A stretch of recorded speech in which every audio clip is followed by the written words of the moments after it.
ภาเวนัสสัพเพเตโรคา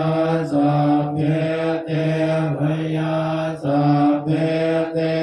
อันตรายาสัพเพเตอุปัตตวาสัพเพเตทุนิมิตตาสัพเพเตอวมังคาราวินาศสันตุอายุวัตโกธนวัตโกสิริวัตโกยศวัตโกวรวัตโก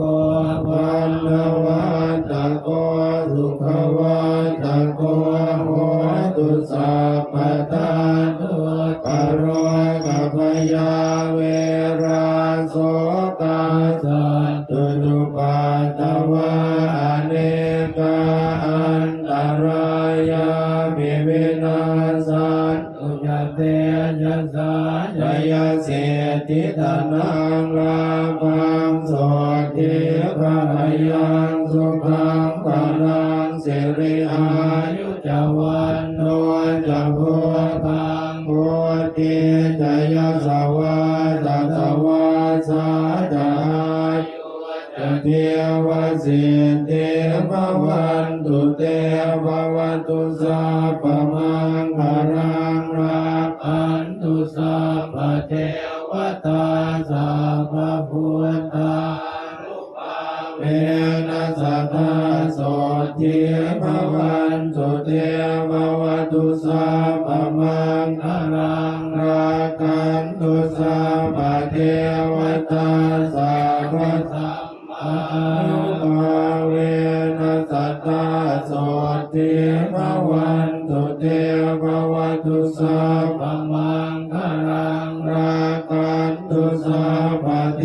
วตาสัพพสังฆานุภาเว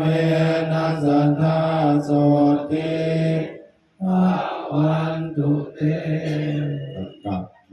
พระรัตนตรัยแล้วก็จะได้กราบพระเดชพระคุณหลวงพ่อนะครับอะระหังสัมมาสัมพุทโธภะคะวาพุทธังภะคะวันตังอภิวาเทมิสวากขาโตภะคะวะตาธัมโมธัมมังนัมมัสสามิสุปฏิปันโนภะคะวะโตสาวกสังโฆสังฆังนามามิบัดนี้เราจะได้กราบถวายความเคารพและกราบขอบพระคุณพระเดชพระคุณ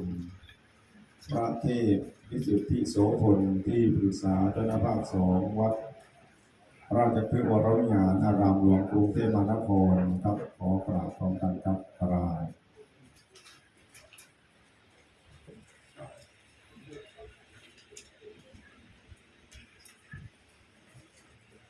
วันนี้ท่านได้เมตตามานะครับพระคณาจารย์